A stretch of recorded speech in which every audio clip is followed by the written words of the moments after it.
say we're a customer. No, actually, in this case, a business. Let's say we're a business owner and then we just landed on this website. What is it that we're supposed to do next?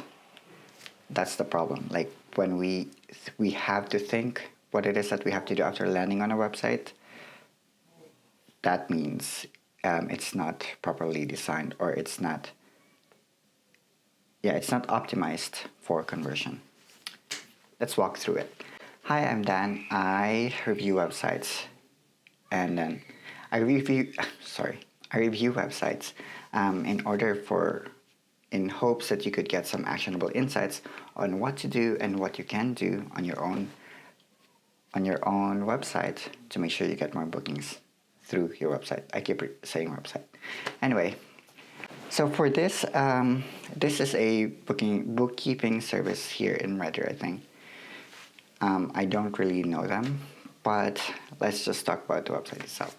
Okay. As I mentioned before, I had to ask what is it that I'm supposed to do next, because there's no clear call to action like what it is I'm supposed to do next. But before that, this parallax or carousel is not good.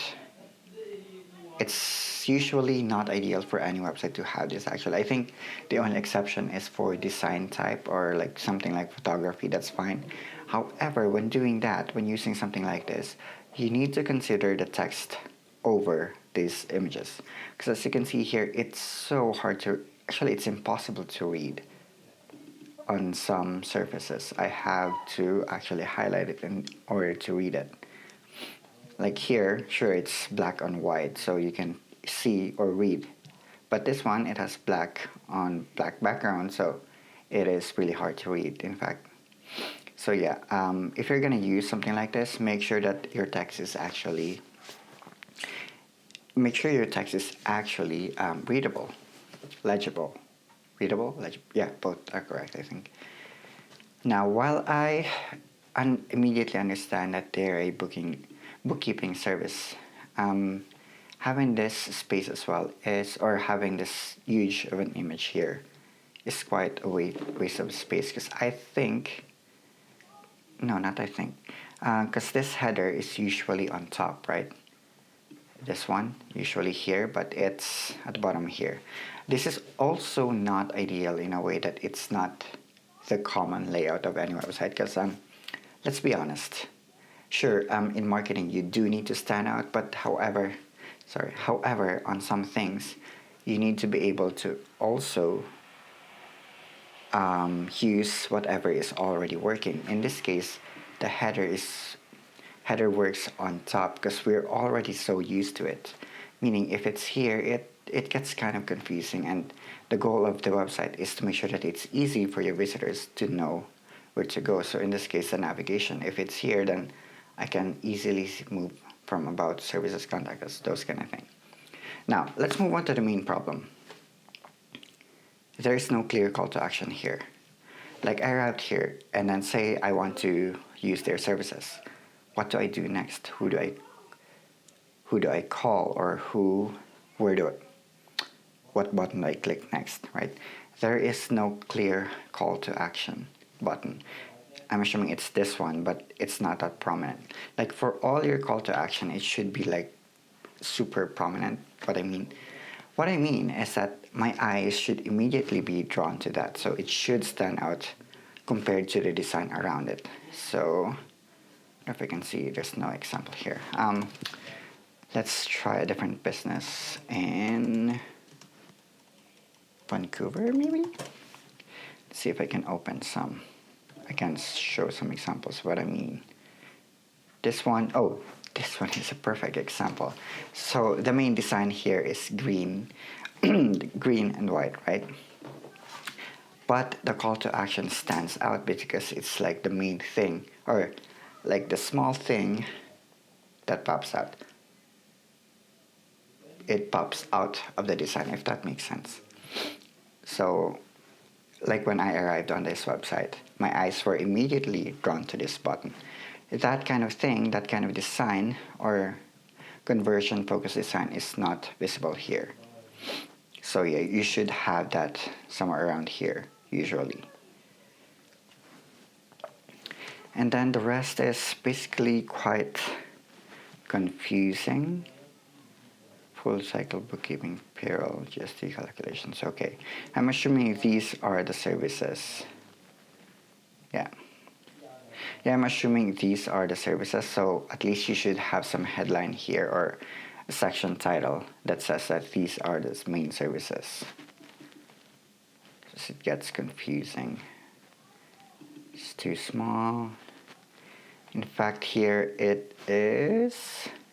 These are like templates from when you created your website. You forgot to change it to the real ones. Because yeah, it says here customer name. That's not a good thing.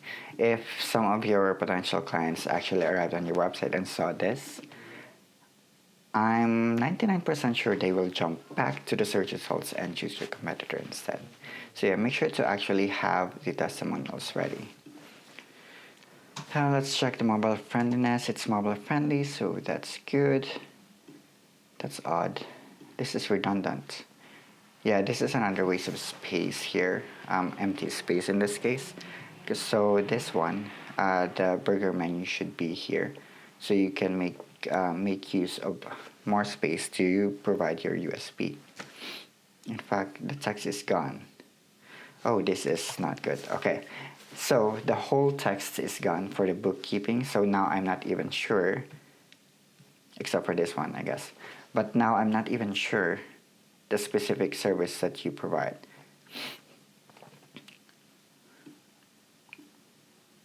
Yeah, this text is gone when it's on mobile. That's not good. Now let's check the... It's indexable. Why is it? Interesting. Hello, business services. So for the title, apart from your business name, you should also have your main keyword. In this case, it would say something like bookkeeping services in Red Deer, and then your business name. That should be your title ideally. And you should also mention your main keyword service in bookkeeping in this case in the description, which is happening here. So that's good. Headings. Oop, these are so many empty. Yeah, this would confuse Google so much that you might not even show up in search results. Let's see. Does show up, so that's good at least. Okay.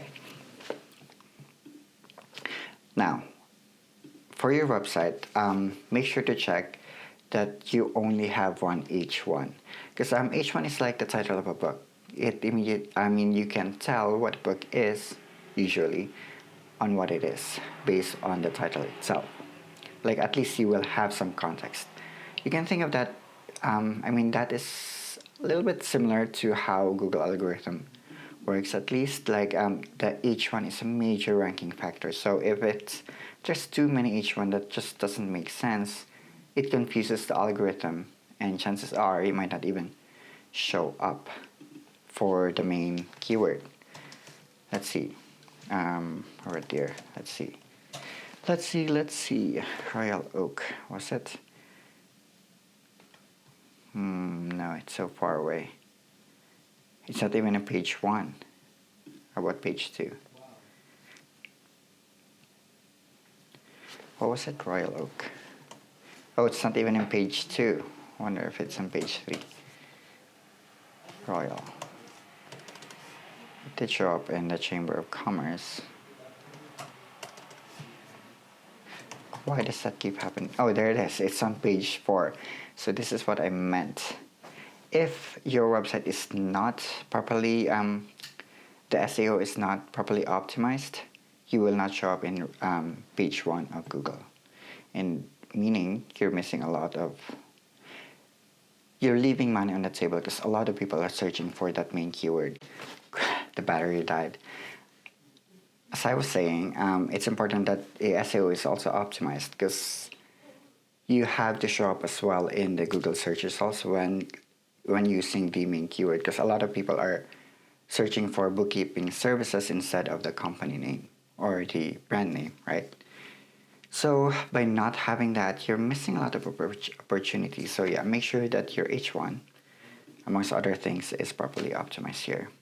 H1 is really it's a really big deal when it comes to optimization. So make sure that your website has proper H1, just one. Also, this is a detailed plugin which you can download for free. I'm not affiliated or anything, but I always use them, so it's quite good. Anyways, if you want me to audit your website as well, make sure to click the link below. Click the link in the description below. Alright, see ya.